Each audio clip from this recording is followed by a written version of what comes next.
Texas. Sarah is first name? Miriam.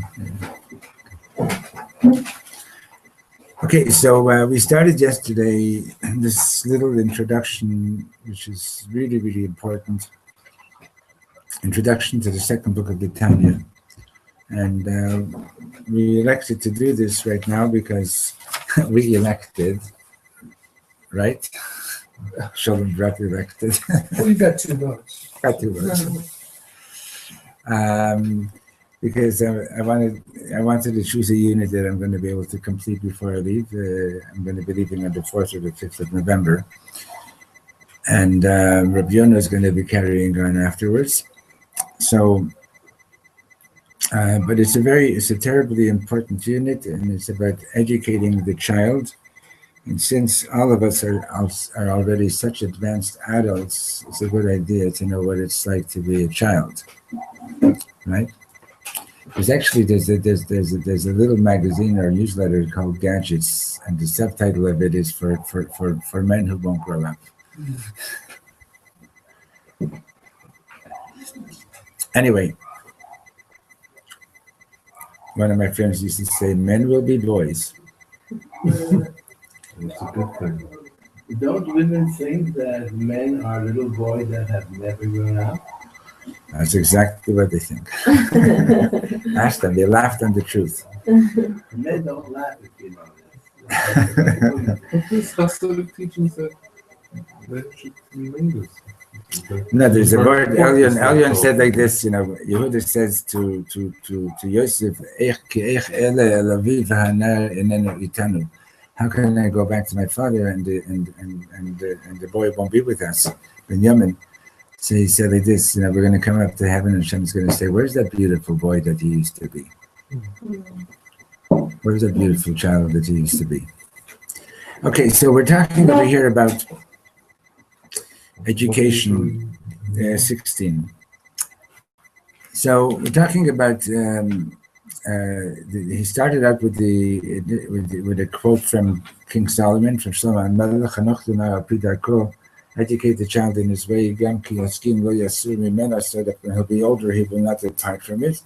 And raised the question: if you're educating the child according to his way, that means you're telling him truth, but it's not the absolute truth because he's not able to comprehend it yet.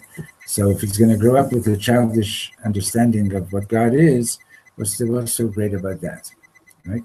And a lot of kids who go to modern Jewish schools, unfortunately, they get a very, very childish, hopefully correct at least, but very often incorrect perception and understanding of Yiddishkeit. And when they turn 12 and 13, they say, "This ain't for me. I ain't staying with this. This is this is kindergarten." So what did Shlomo HaMelech mean to say? So Dr. Rebbe goes into discussing the issue of loving God, and he quotes from Parshat Ekev. The Moshe Rabbeinu says to all of us, he says, "Here's what I'm commanding you to do."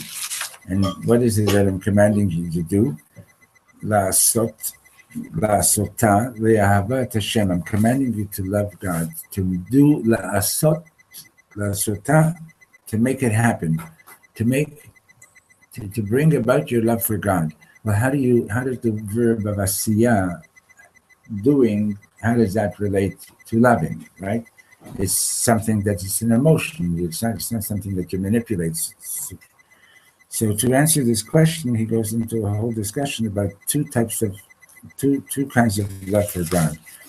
The one being the natural, spontaneous love of the neshama to return to being in unity, to return to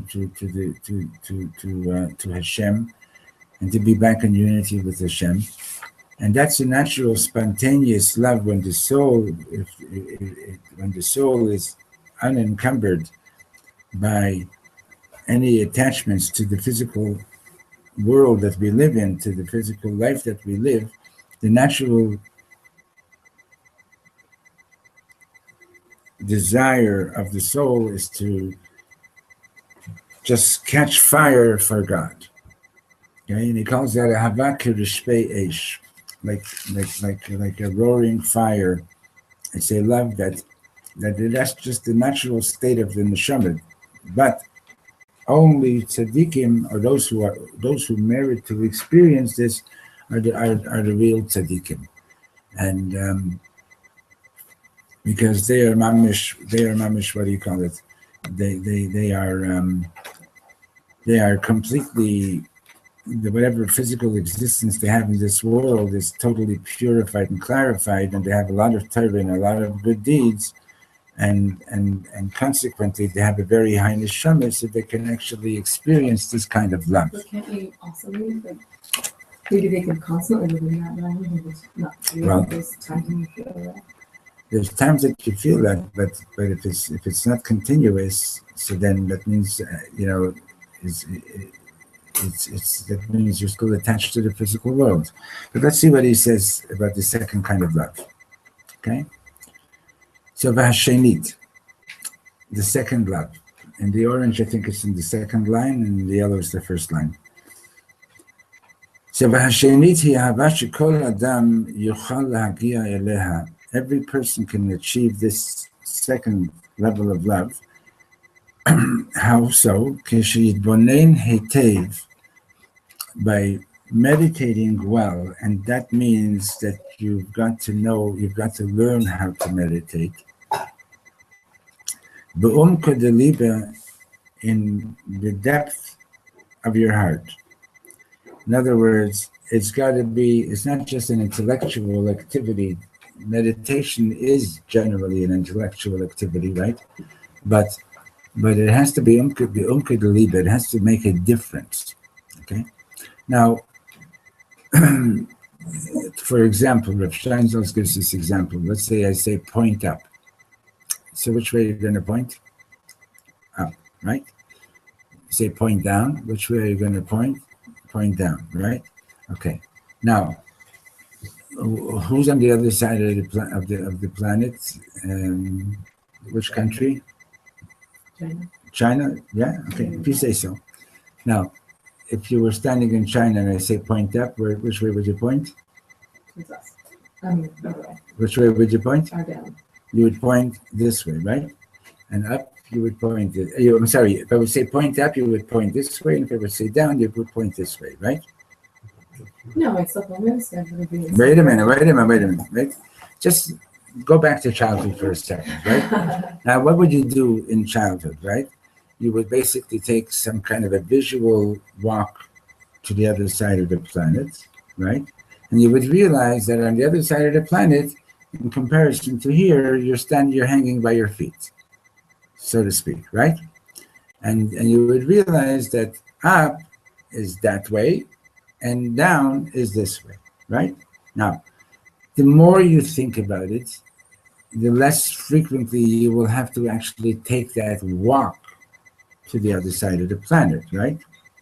And then the more you think about it, the more you're going to realize that up and down doesn't mean just one thing, right? Okay? Yeah? Now, in other words, that intellectual exercise expanded your concept of up and down, okay? So to meditate on something and to meditate well on it is one thing. The umka from the depth of the heart is that now that you've achieved this in your meditation, it makes a difference in your life. Okay? Good.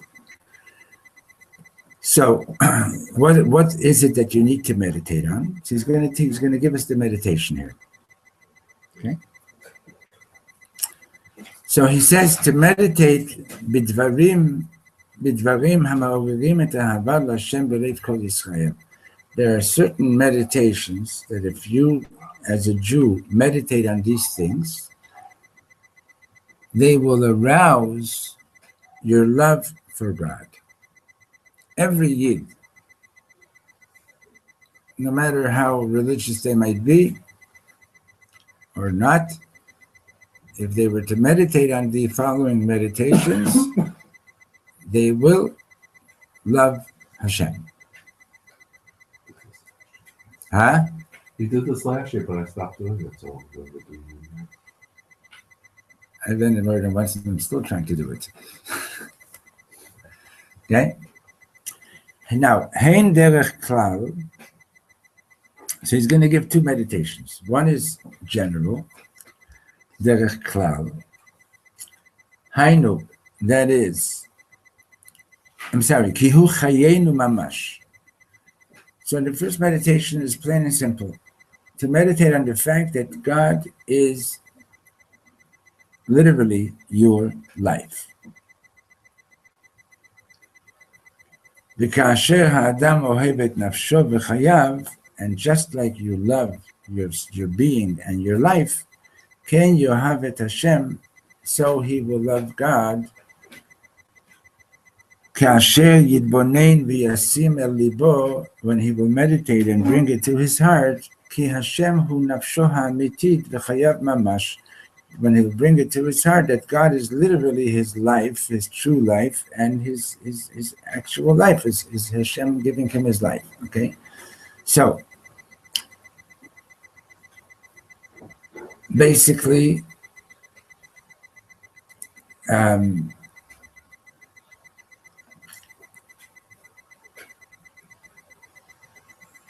we've shared this in the past. Okay, so the question is, who am I? Okay. So Ephraim Mordechai, who are you? Finish the sentence. I am. I'm a Jew. I'm a Jew. Okay. Let's give us another sentence with I am. I am.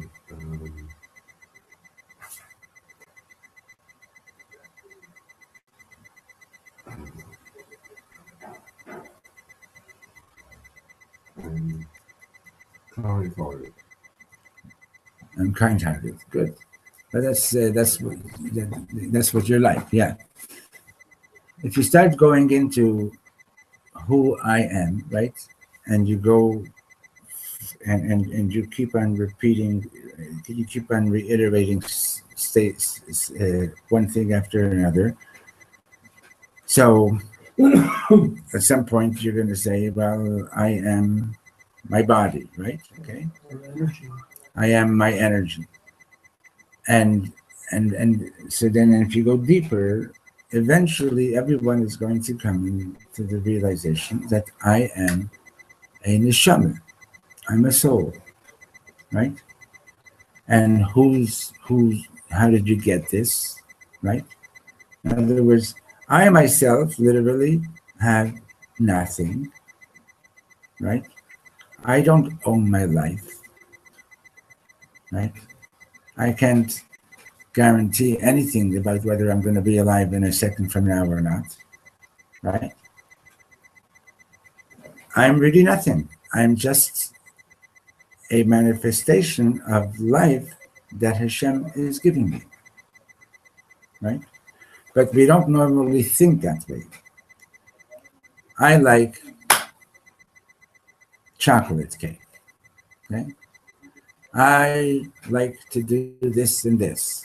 I that, right? So good. I like myself. I like myself, right? With all my faults, I still like myself, right? But who is myself? Who's the self that if God forbid, I feel the need to call out for help because I'm drowning or something. I'm going to say, save me, save me. Who's the self that I'm trying to save? Who's the self that I love, right? Well, the self that I love is myself. Okay, but who's the self? The self is really the life that Hashem is giving you. Okay? So the deepest essence of yourself is Hashem. Okay? Now, if you really spend time meditating on this, okay, meditating on this well, bless you, may unka de liba, from the depth of your heart, right, then you'll come to the place where you realize, wow, Hashem is not just God out there beyond anything that is a world, but Hashem is my deepest essence. It's a controversial thought. Hashem is my deepest essence. Okay? And that deepest self that I love is really Hashem. Because I don't really have any self of my own. It doesn't mean you're God, it means you're just godly. That's right.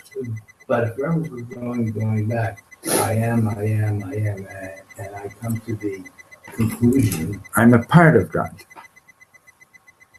My neshama is a chelik elokah mima'al mamish. My neshama is an actual part of Hashem. So I'm not saying I am God. No, you're not saying that. No, I think if part you, of God. Yeah, my life energy, my chiyus, my existence is coming from Hashem.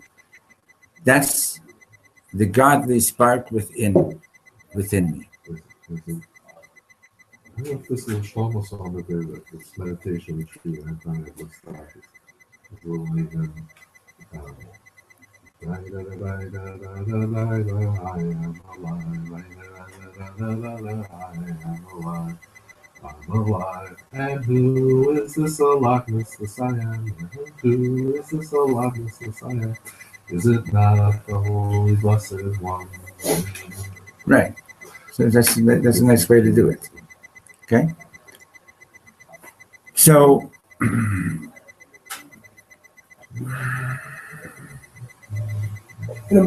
yes. I think, just for me, it's kind of, if you reduce it to in a mathematical sense, there's a Venn diagram. The entire Venn diagram is Hashem, and we are inside the Venn diagram. So while we are, No, he's going the other way around. You're the Venn diagram, and that's that the essence of your Venn diagram is Hashem. Okay. So, in other words, to the I within the I, right, is God. Or the I within the I is my neshama. The I within my neshama is God. Right? So, you would naturally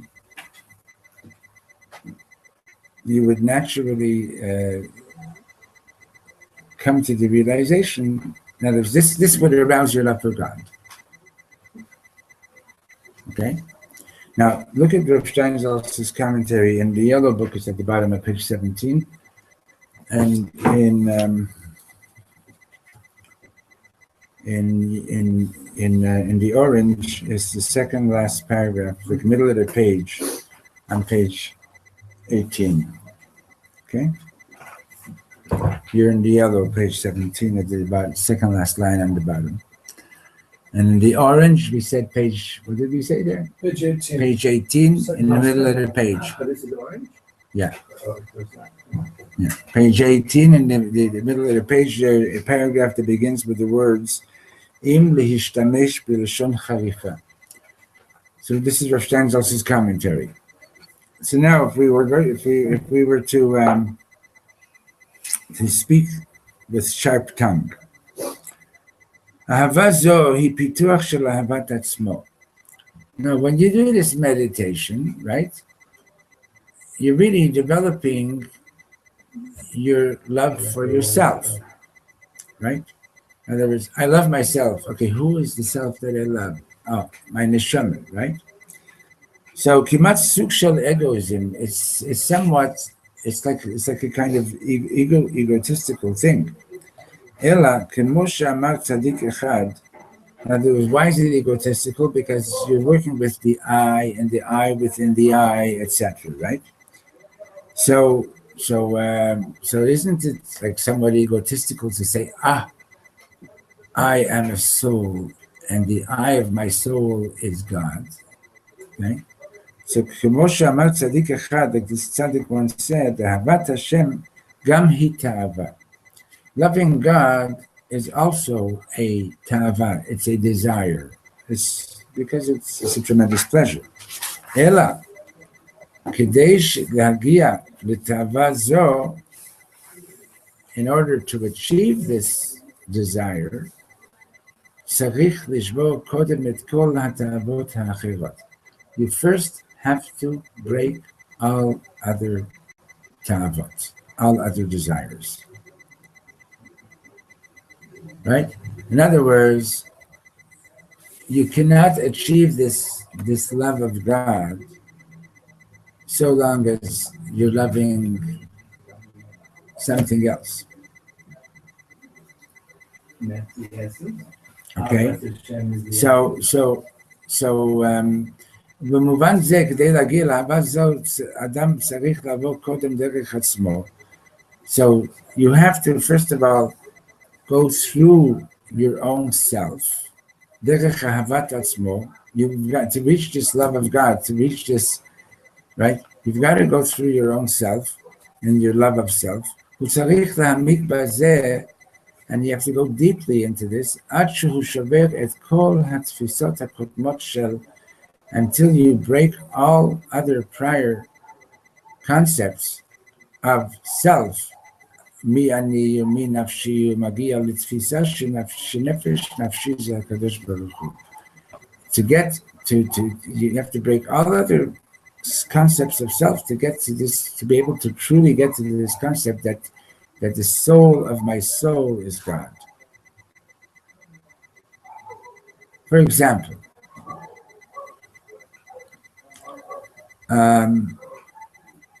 if I'm beholden to you because you do me a favor, because you smiled at me, because you gave me a compliment, and I like that. Okay, so then I'm not there yet, right? In other words, it's my egotistical self that is still defining me. Okay, it you know, I still like the physical pleasures of this world, right? Well then, okay, fine, but I'm not. In other words, let's say you like something of this physical world, right? What, which eye likes that, right?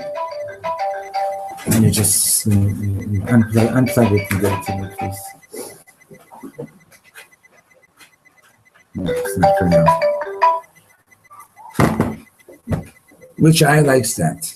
Is it my physical eye that likes the pleasures? Is that what I really love? You know, is that why I came to the world? Is this what I'm after? Is this what deserves my love? Right? Okay. So long as I'm attached to these physical things of this world, right? I'm not yet at the place where I say I really love God completely, because I don't yet see Hashem as being the soul of my soul. Right? In other words, it's a real avoided to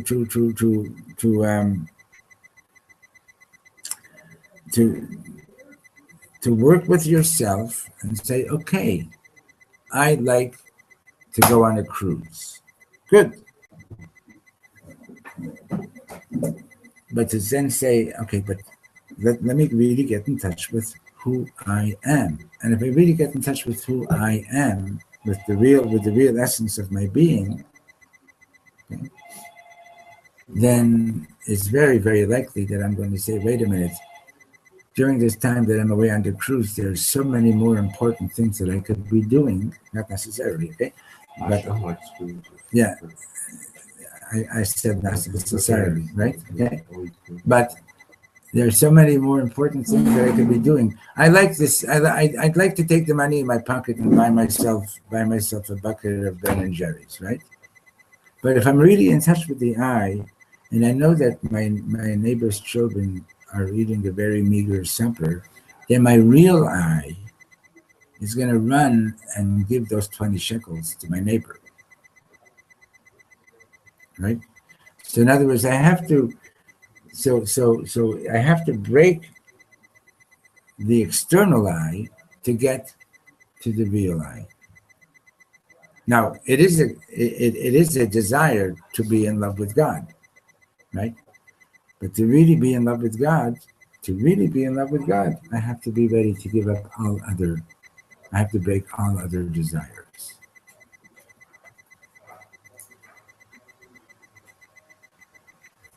Okay? In his book, Simple Words, which is basically, I think, 15 essays, each on one word, Rav Steinsaltz speaks about masks. And he speaks there about people putting on masks that are not theirs. And the Gemara warns about this. The Gemara says, if God forbid somebody puts on the mask of poverty so that they can get money from tzedakah, the Gemara says the person is not going to die before he actually is going to be so poor that he's going to have to take tzedakah, chas v'shalom. So somebody asked a tzaddik, what if somebody puts on the mask of being a tzaddik? Pretends he's a tzaddik. So this tzaddik said it's going to be the same punishment. He's not going to die before being a tzaddik. Now, you want to be a tzaddik? Are you ready to be a tzaddik 24/7? Are you ready to be that kind of person that if somebody knocks on your door at 3:00 in the morning and says, I need a place to stay, and you say, wow, I've been waiting for you, come on right in? Or would you rather that people don't knock on your door at 3:00 in the morning? Right? Haha. Right? We all know our answers to that, right? Okay. So in other words, yeah, you understand, like, if you're really are you ready to really be in love with God completely? So that if Hashem, so to speak, if Hashem sends somebody knocking on your door at 3:00 in the morning, you're just saying, wow, God, thank you so much for the opportunity to do Hachnasas Orchim at 3:00 in the morning. I would love if someone knocked on my door at 3:00 in the morning. What? I would love if someone knocked on my door at 3:00 in the morning. I mean it. Okay, yeah. There's a lot of things that I can Go and try it. in the old city. Oh, we better. I'm a hospital. Yeah. Okay. Hey, see you. So you understand what we're saying? This is not, but can you achieve this? Yes. He's saying every one of us can achieve this. But just we need to do the work. We need to do the work. We need to do the meditation. Okay? Is he talking Now, about how to break down those? so let's read the next paragraph in Rosh Steinsaltz. Okay, so he says, Derech avodah zo, this pathway of serving God, he ofyanit l'shitato shel Baal HaTanya. It is characteristic of the Baal HaTanya's approach. B'movan mesuyam l'chasidut b'klal, and in certain sense, it's characteristic of Hasidus in general. Zo derech sheina b'nuya al mashber. It's a pathway that is not built on crisis. Al shvirat hachomer mitzad acher ועל השקעה והתגלות של פתע מצד שני. But a lot of people, their first experience of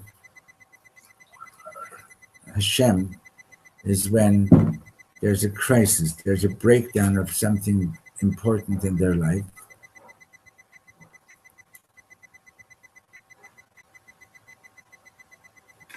Everything has just gone kaput, right? And then they find God, right? In other words, so the pathway that we're talking about over here is not about crisis, okay? Hu amnam modeh shederech kazo hi efsharit. The Alter Rebbe admits that it is possible to find God that way. אולם שיטתו היא שאין לבנות על אמצעים אלו כדרך שאדם צריך ללכת בה. But the Alter Rebbe's opinion is that a person should not build his service of God in this manner. במקום לשבור את מה שיש, instead of breaking what there is, in other words, you like to eat, don't go fasting for 40 days to break your appreciation of food, okay? But rather, צריך לפתח אותו להעמיק בו. Go deeper into yourself and discover what is it that you really love, like, and what is it that you really want to love.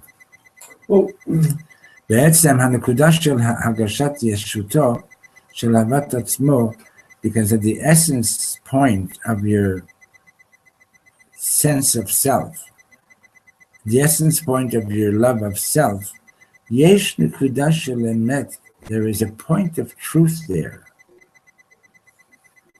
שעוברת הלאה עד לאהבת השם. Okay? In other words, I love food. I remember when I first started doing a lot of traveling about 10, 12 years ago, and so the airplanes didn't have yet individual monitors at every seat, so they had like these monitors up there, and you had no choice but if you wanted to watch, you had to watch what they were putting on. And they started having, I would see these food shows. There was this guy, I couldn't believe it. This guy would be traveling around the world, visiting different cuisines, and he could talk about food.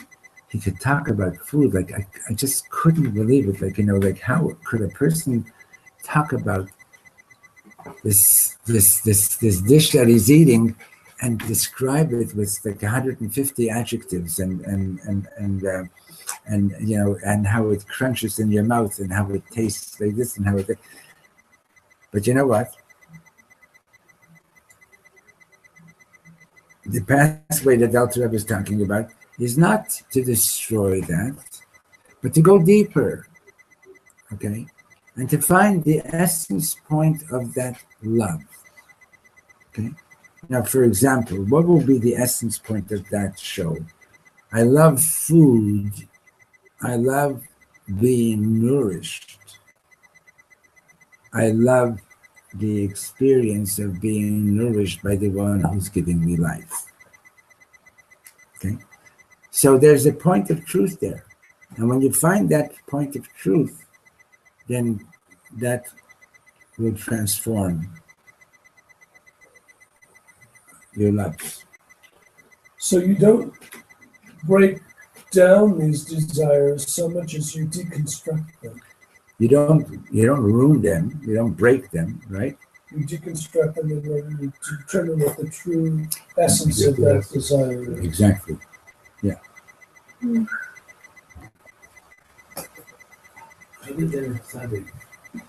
This is for everybody. This is for me too. You already, for sure.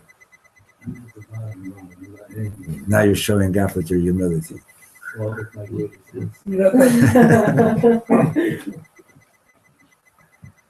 know the Medrash. The Medrash says two people are on a ladder. One is on the 8th rung, one is on the 2nd rung. Which one is higher? Depends which direction they're going.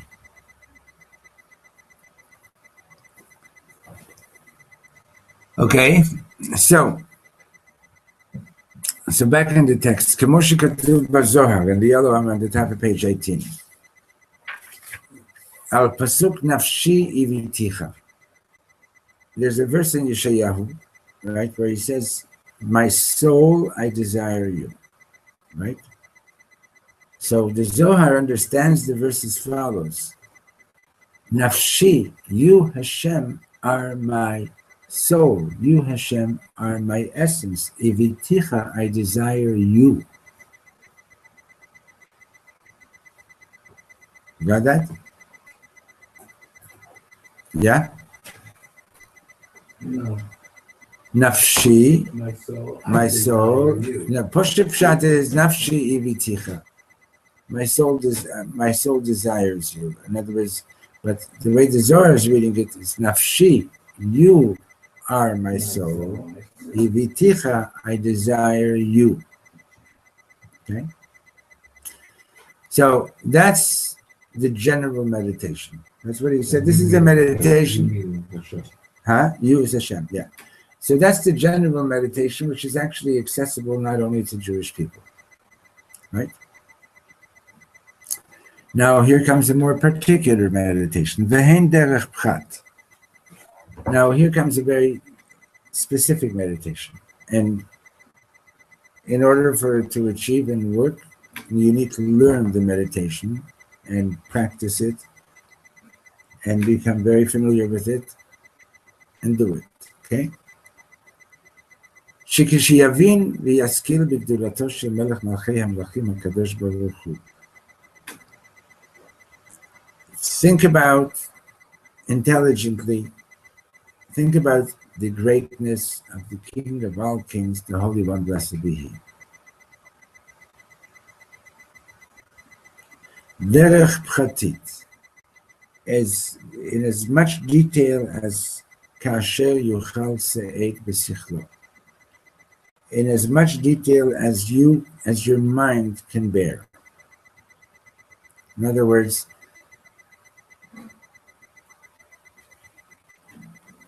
whatever level of intelligence that you have, go to the extreme of your intelligence in thinking about the greatness of God. Okay? Uma shelemala misichlo. And then think about that I'm only able to get so far with my intelligence, and God is actually even further beyond that.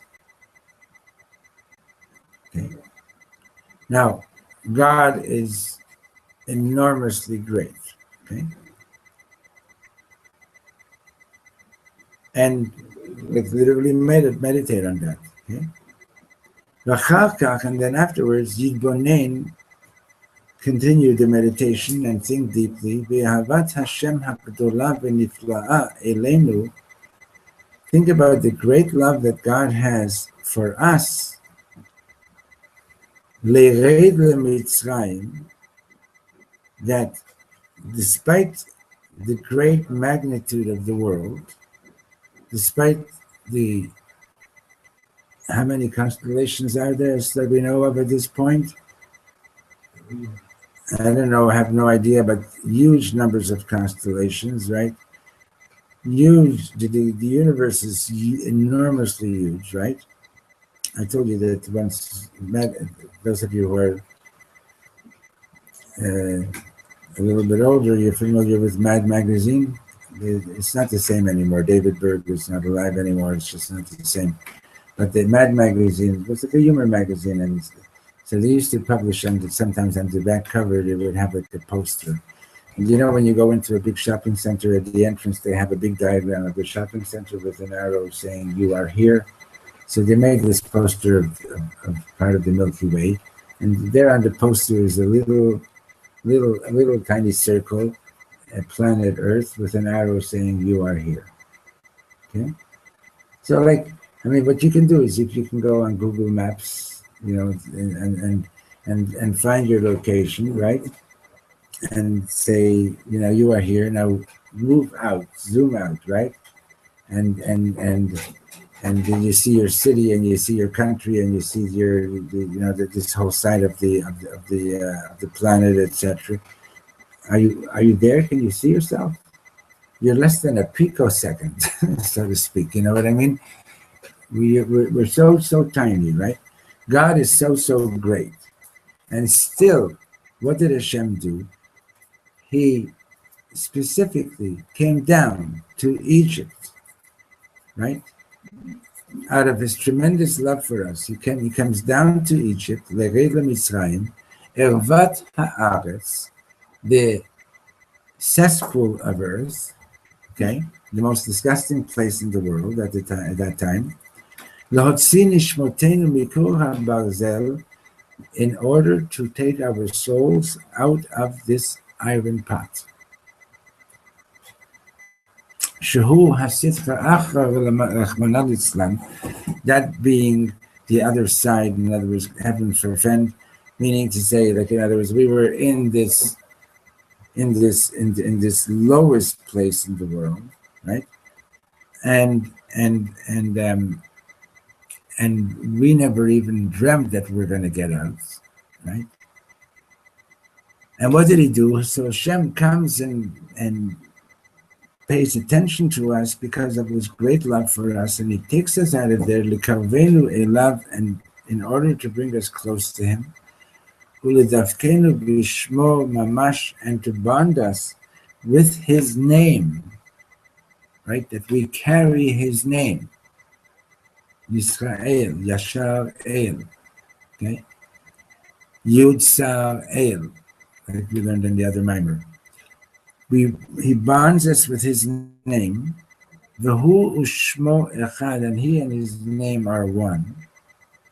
Dahainu, in simpler words, Shegomemanu mitachlit v'shiflut, Mitachlit hashiflut v'hatumah, that he lifted us up. I'm on page 20 in the yellow. He lifted us up from the ultimate lowest level of impurity. L'tachlit hakdusha, to the highest level of holiness. Ugdulato yitbarach she'en lakeitz, and he bonded us with his greatness, which is infinite. She'en lakeitz v'tachlit. Now, if you meditate on this sincerely, from the depth of your heart, azai, so then, kamayim hapanim el panim, just like water reflects the face that is looking into the water,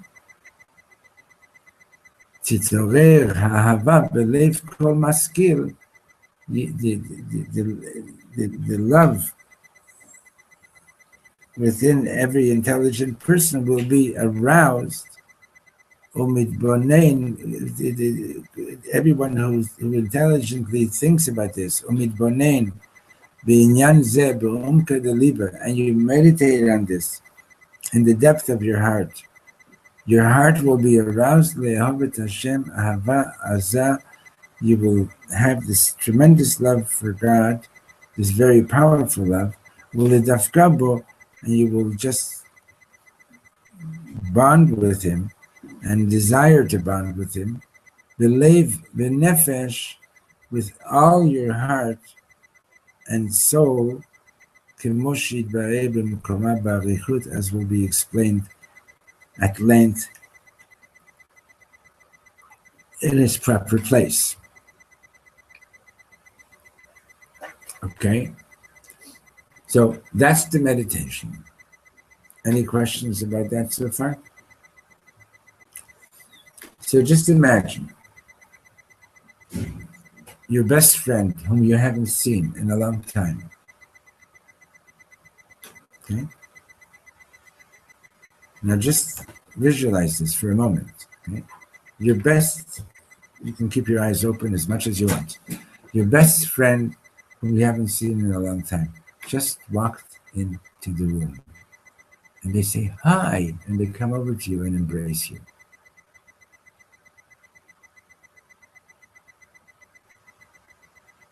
Okay. Did you just move into a different space? You moved into a different space, right? Right? That's what's meant by kemaim hapanim elapanim. That the same way that water reflects the face that's looking at it, if your best friend were to walk into here right now and say, hey, Michal, I'm so happy to see you, you would immediately respond with love for that person. You're wired that way. We're wired that way. Okay? So when people are walking around sad, they're thinking that I don't have this, and I don't have that, and I don't have that, and this happened, that happened, right? But if you would think about how much Hashem actually does love you, and that everything that's happening in your life is because of God's love, you would be aroused with loving Hashem. Right, I think that's the key, that you have to be in a place where you know that Hashem loves you, that you're loved by Hashem. And yes, that's right, but that's the meditation, right? In other words, that you actually realize that Hashem is actually paying attention to you. You were a slave in Egypt, mister. I was a Kohen. You were a Kohen. Okay, maybe you became a Kohen in a future generation. I collected straw. Okay, whatever you did, right? We were slaves in Mitzrayim. Okay, we were the lowest. We were anybody that wanted to treat us, anybody that wanted to kill us, whatever it was. Bless you. There was no recourse. Okay, you are here now today in Yerushalayim because Hashem brought you out of your Egypt. Okay, that's why you were here now. I can understand. And Hashem says, now go to the Mishrad Pnim and have fun. That's a pretty intense belief that we're here because we're brought out of our Mitzrayim. Even in personal time. Yeah, that's what we're saying. That Hashem is giving you free choice. Hashem is giving you free choice. That's Hashem is taking us out of your personal life. It is. Right? So why are we not totally in love with God? Because we're still in love with other things. Well, I think we don't believe that. Okay, just 1 second. Rav Asher, it's Shalom Aleichem. I'm finishing a shir in 5 minutes. Can I call you back in 5 minutes? Thank you. Thank you. It happens. I can understand it on an intellectual level, but going back what you said, about the galaxy, you are here. I understand on an intellectual level, but it's difficult for me to integrate here that compared to the galaxy, I'm I forget, I didn't say the word, I'm the tiniest. Of course it's hard because you're a yesh and I'm a yesh and we see things from our perspective. Shalom Aleichem. We see things from our perspective, from our little perspective. And from our little perspective, that's all we see. But that's the whole point of his bonus, of Hidbananut, of meditation, is basically to expand in the same way that you can expand your concept of up and down by realizing that up and down is not just the way it is from your perspective on this standing here on this place in the planet, right? The up has other dimensions to it, right? So in the same way, the more that you meditate on this, and in the greater the depth that you meditate with, the more your perspective is going to expand. Your consciousness will expand.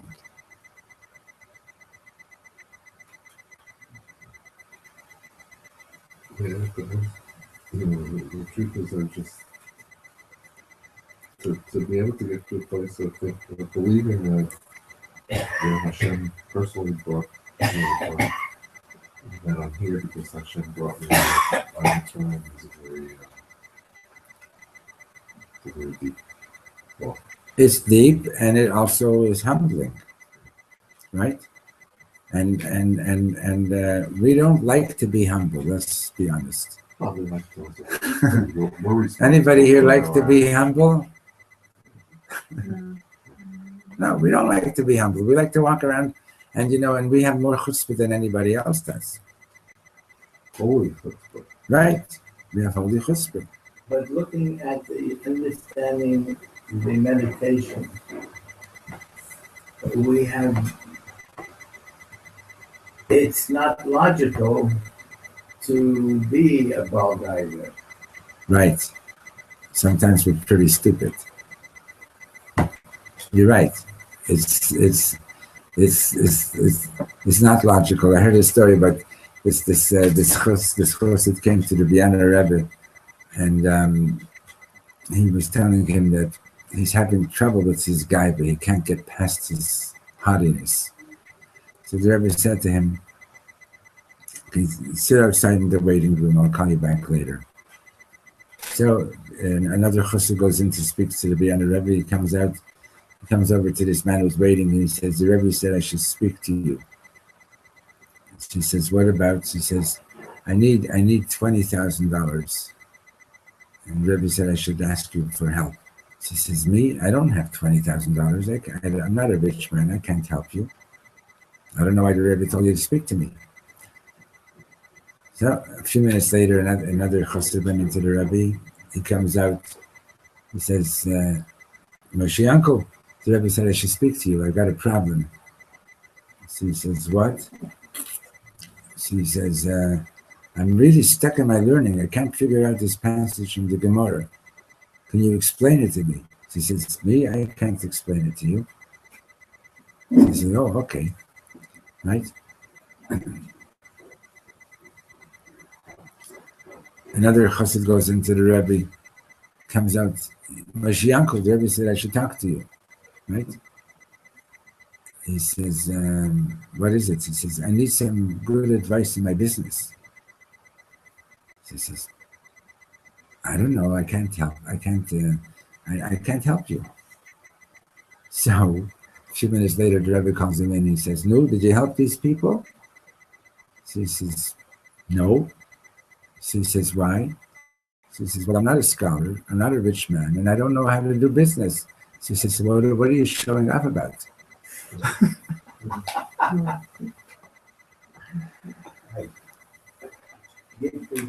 Okay. So what kind of gaiva is this that you've got? Right? But you don't have to be smart to be a Balgaiva. And even if you're really smart and you're a Balgaiva, then you're not so smart. Right? Welcome to Earth. Okay, so we continue tomorrow. Please take note of the place. Yeah. Can you tell me where we left off? We left off. V'hinei inyan ahava. Okay, so in the yellow, we're in the last line on page 21. And over here, we're in the second line on page 22. Okay? Okay, very good. Does everybody know Rabbi Yisrael?